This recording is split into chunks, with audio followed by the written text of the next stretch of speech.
and I fuck with the fake, no. These niggas talk to the Jake Shaw. I be out tasting the cake, y'all. That bitch, she got what it takes, all. Man, I drink all of my lonely cuz. These niggas act like a homie, but my niggas never been phony, dog. So my family, it ain't only blood. That's real, that's real, that's real, that's real. Okay. We back at it again on this YouTube shit.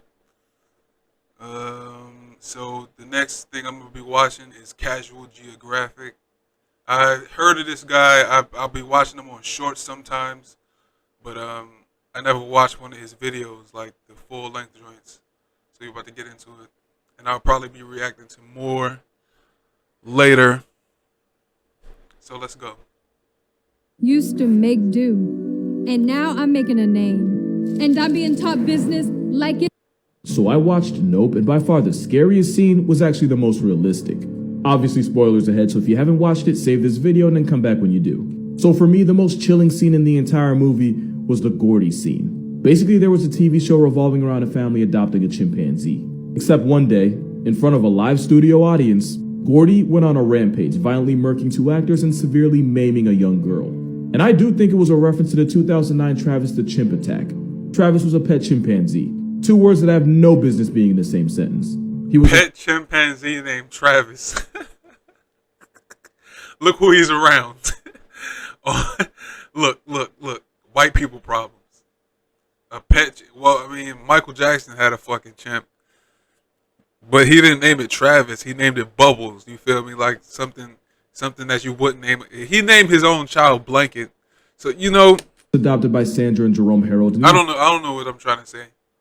I just know I personally wouldn't name an animal a human name like Travis. Basically a celebrity in that community. He was known by everyone, appeared on TV, and even took pictures with members of the police department, which is actually going to be really important later. Travis would sleep in bed with her and her husband and would even take baths with them. I doubt Michael Jackson slept in a bed with Bubbles and fucking took baths with him. I don't know. But I doubt that. I bet he had someone fucking bathe Bubbles for money. He could open doors with keys, he knew how to watch TV, bro could drive, and he would even drink wine with his owners. To the point where Sandra said this, and I don't think anything has ever aged worse. And it's not like Travis didn't have incidents where people saw what he was capable of. One time he bit someone so hard that it drew blood and they had to go get a rabies shot, but when that person filed a police report, it was never investigated. I wonder why. Another time, Travis was in a car when someone threw a bottle at him, causing him to hold up traffic for hours and evade cops as he attempted to get his lick back. But nothing ever happened and nobody did anything because they claimed Travis was only playing. I wonder why. However, after that, Sandra decided to keep Travis inside at all times. And after her husband passed and her mental health declined, so did her ability to care for Travis.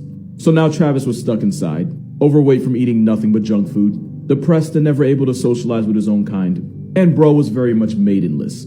Oh, and he was on Xanax. Yeah, at that point, Travis was just a landmine with a pulse. He was giving the chimp Xanax? God damn. This shit just don't ever get better, boy. It don't ever get no better. Finally exploded. While helping her friend lure Travis back inside, Charlotte Nash held up his Tickle Me Elmo to get his attention. Travis charged and proceeded to horrifically maul her. Travis brutally mutilated the woman, even after getting hit in the head with a shovel and stabbed in the back with a butcher knife. Eventually, Travis was put down and Charlotte Nash survived. But her face and hand had literally been torn off. It was so bad that first responders and cops needed therapy after witnessing the carnage. And Nope actually referenced her as a disfigured child star is seen wearing a veil, the same kind Charlotte would wear after the attack. Not to mention Gordy and Travis died in the exact same way. And in both cases, a wild animal is treated as a commodity and exploited. The result traumatized everyone involved. But at the end of the day, Travis was the biggest victim in all this along with Charlotte Nash. He should have been living his best life in the jungle as a wild animal. Instead, he was drinking wine and taking Xanax as someone's flex. Exactly. So if you're ever watching this movie, keep in mind that this actually happened. No shit. He fucking zapped out one day and fucking mauled you half to death. I mean, he was high as a bitch, and he's a chimp. Here's some more facts about the Travis chimp incident. Basically stuff I left out in the first video that I figured would be important to know. After the first incident where Travis held up traffic for hours, Connecticut actually ended up passing a law where you couldn't own a primate heavier than 50 pounds. By the time of the attack, he was pushing past 200. But the law didn't apply to Travis because people assumed that the Heralds had him for so long that he was considered not to be a public threat. Sandra Harold was actually warned by an animal control officer that once Travis reached maturity, he'd be more prone to violent and aggressive tendencies, like male chimps in the wild, especially since he wouldn't have an outlet for certain urges he would get once he became mature. But obviously, Sandra didn't listen. Now, a lot of people blame Sandra for the event, and I'm one of them. But I think it is worth mentioning that in 2000, her only daughter tragically passed in a car accident, causing her to literally see and treat Travis as a child since she had lost her only one. And when her husband died a couple years later, Travis was literally all she had. Not justifying it at all, but, you know, it's complicated. Travis was also visibly depressed at the loss of his adoptive father. After his death, Travis would apparently take pictures of Jerome Harold off the wall and hold them tightly, clearly mourning. According to reports, Travis had been prescribed Xanax by a vet to help him calm down. He was even given Xanax-laced tea the day of the attack. He was given Xanax-laced tea the day of the attack. Yeah, he was high as a bitch, and he was irritated, and he fucking zapped out.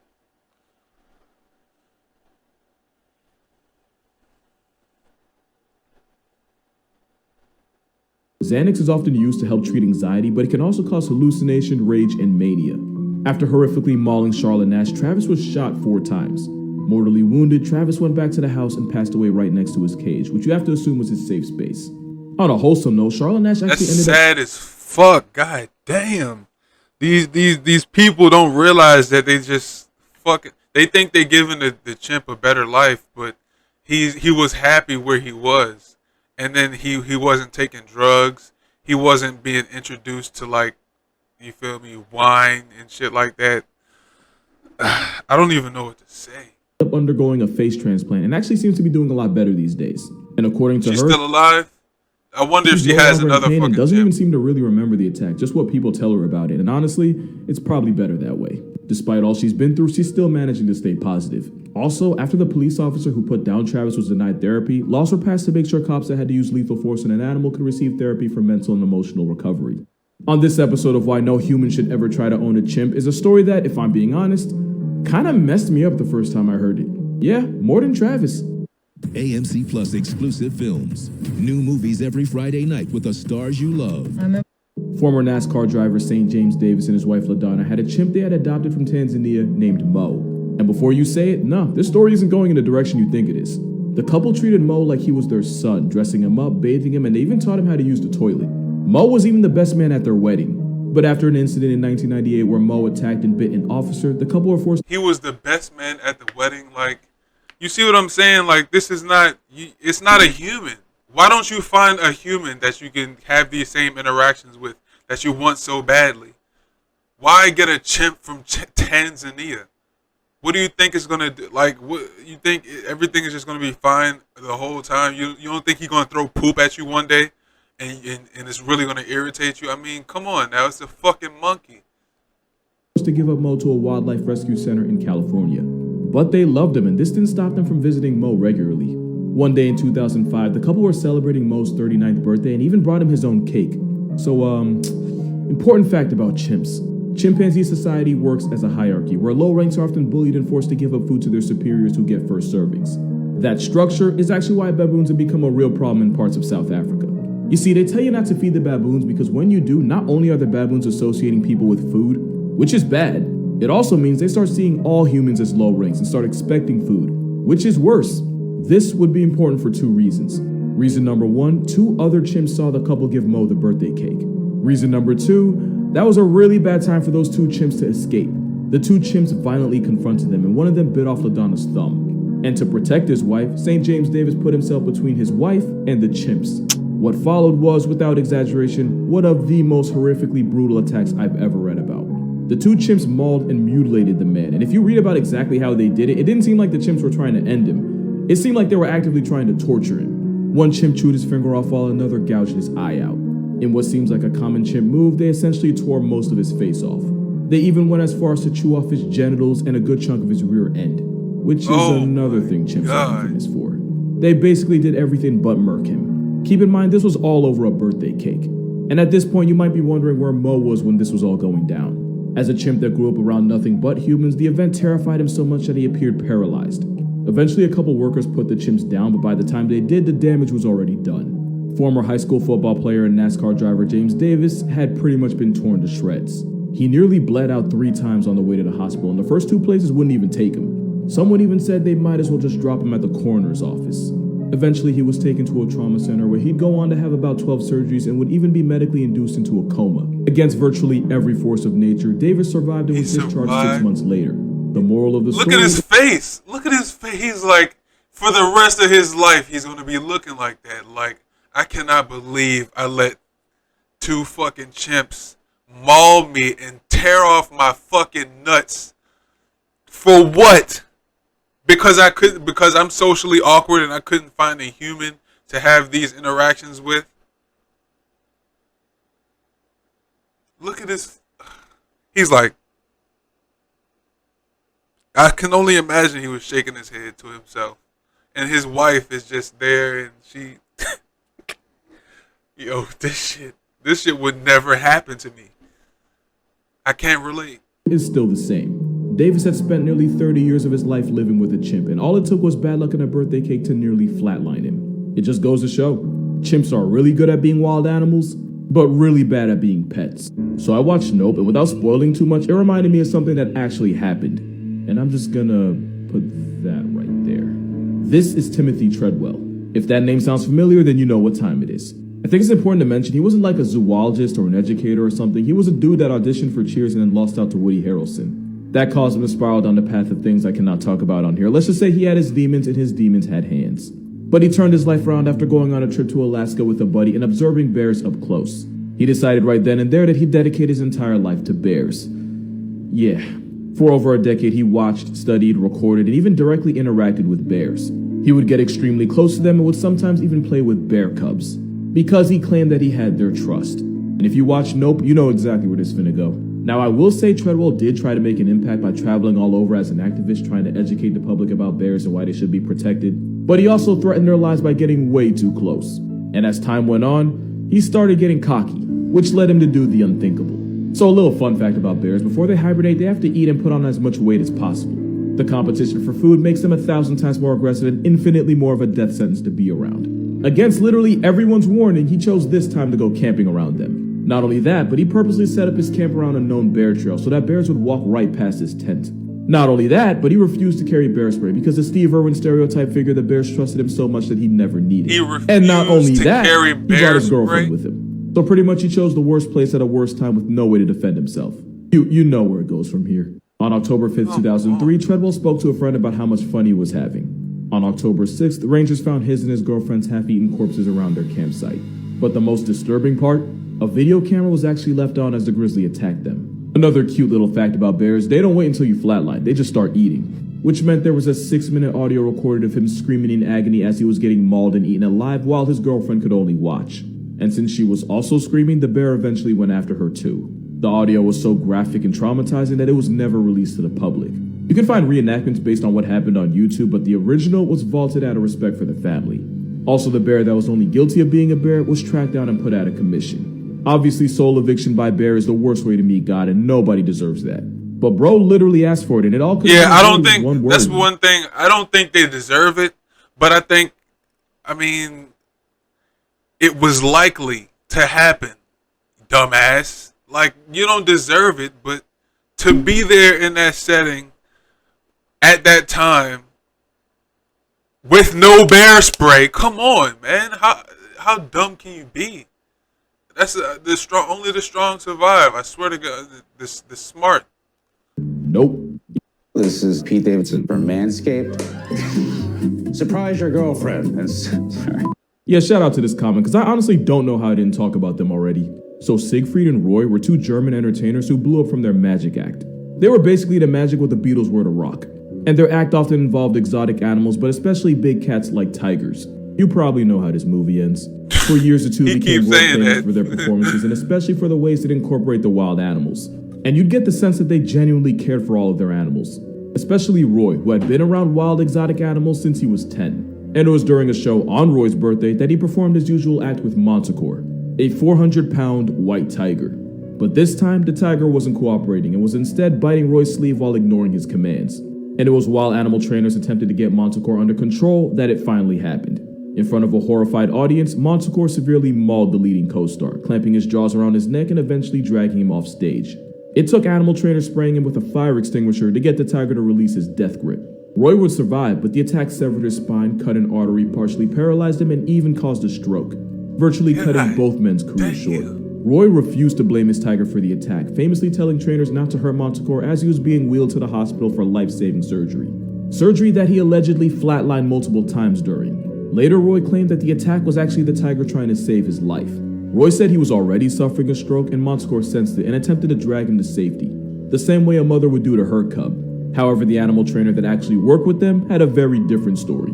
Trainer Chris Lawrence would come out and say that the real reason for the attack was that Roy's relationship with the huge cat had deteriorated. And when Roy started going off script and doing things they hadn't practiced, that's when the tiger went, "You thought I was going to say crazy?" Nah, the tiger tigered. The trainer would also The say tiger, that Roy he had went several tiger crucial on. mistakes handling monsters. It's a and that fucking was how it tiger! affected the show, their brand, and himself. Roy basically called him a clout chaser. And I want to add, just for the record, there was literally nothing protecting the audience from the tigers. I mean, yeah, they were on a leash. The rule but we're is talking anything you can't kick and get off you, anything you can't kick off of you is too big. Even a Great Dane is too big. It's 200 pounds. I don't care if it's a domestic dog. That shit is a wild, and it should not be in your house. Anything you can't kick off of you is too big. talking about an animal that solos that for a living. Your leash means nothing. But I guess after several years of performing, Roy and Siegfried figured they had complete control over the big cats. No spoilers, but major nope vibes. But yeah, long story short, wild animal went wild animal. But why am I bringing this up? Well, a couple reasons. The largest population of tigers in the world is in India. You want to take a guess where number 2 is? Texas. In fact, this was in Houston. There are more tigers in America than found in the wild in the rest of the world. Are you remember that weird phase when serious? people would use tiger selfies as Tinder profiles? I genuinely hope none of you got laid. And if you had Netflix during the pandemic, you already know about Joe Exotic. My point is, people have had a hard-on for exploiting tigers for as long as we've known about them. And fans aren't going to want to hear this, but this was just another example of that. I will give them credit for 2 things, though. This might be the first story like this where the animal wasn't eventually unalived for being an animal. And number 2, it really did feel like they genuinely cared for their animals. I say that because if a Yeah, you can genuinely care for anything, but you can genuinely care for crack, nigga, but that shit does not love you back. Come on now. Wanted Roy to be a hashtag, his chalk outline would have been on that very stage. When you take a wild animal and turn it into a side act, it's only a matter of time, because one thing about a tiger gone tiger. And ultimately all the attack was a tiger tigering. And just like that, I think I just gave you the entire plot of Nope without actually spoiling it. Moral of this story? Well, there's actually 2. Putting a leash on a tiger is like putting a traffic cone in front of a runway 18-wheeler and telling kids it's safe to cross. And if you really love a tiger, the best thing you can do for it is let it be a tiger. At this point, we're all very much admire it from afar. Put up fences in the backyard and feed that bitch over the fence. Don't go in there. Don't fucking lay around and play with it and fucking wrestle it. Attack of 09. But there's a whole nother part of the story that way less people know about. Chimp Party used to be a business that was run by 2 people in Missouri. The business being renting out chimpanzees for parties, TV ads, movies, stuff like that. Yeah, at this point, I don't think I even have to say it. Take a shot for every bad decision you've heard in this video. If you're still alive by the end, you just weren't paying attention. Anyway, in 2001, 3 chimpanzees escaped from Chimp Party and wandered down the road. And by escaped, I mean they walked through an unlocked door. The chimps eventually ran into an 18-year-old Jason Coates and a couple of his friends. Chimp activity followed. The 3 chimps charged at the teens who were chased into their car. And it was at this point where one of the chimps named Susie noticed Jason's dog and went after him. Jason did what any respectable dog father would do. Jason managed to escape into his house while his friends and dog were still in danger and returned with a shotgun. Now what happened next depends on who you ask. Some say Jason put down Susie after she had already been tranquilized and was no longer a threat. Jason said his friends and dog were still being attacked when he ultimately pulled the trigger. The price of defending his loved ones was that Jason was charged with misdemeanor animal abuse, and the 18-year-old even served 30 days in jail. He was even hit with felony destruction of private property. Oh, he's a felon now. Being the chimp that threatened his life. And while serving his time, Jason actually ended up missing the birth of his first child. Chimp Party, which later became the Missouri Chimp Foundation, ended up being forced to give away their chimps in 2020 and 2021 after PETA claimed the apes were being held in poor, unsanitary conditions. You know, it takes a lot for me to side with PETA. So after all that, so they locked this kid up for 30 days, made him a felon, put the felon tag on him because he killed a chimp that was private property to someone who was keeping them in bad conditions? Why were they so amped up right off the bat? Like, why? What did they do to what did two people and a fucking dog do to three chimps to make them so antsy and fucking aggressive? They were already like that because they were coming from a place that was keeping them in unsanitary conditions, like fucked up conditions. I'd say this was a lot. But why am I telling you this story from 20 years ago? Well, Susie, the chimp that got gunned down, yeah, that was Travis's mother. Travis had already been sold by the breeders and was living with the Heralds when it all went down. And 8 years later, Travis would meet his end the exact same way as his mother. Only this time, it wasn't before someone got seriously hurt. Moral of this story, it takes a special type of people to make Peter the good guy. Wow, man. Good video. That kid, he does his thing on YouTube. What's his name again? Casual Geographic. I like him. Pause. But that was that. I'm happy to have watched it. It was a good video. Good editing. It was not as good as CJ the Champ, but CJ the Champ. But it was good. I liked it.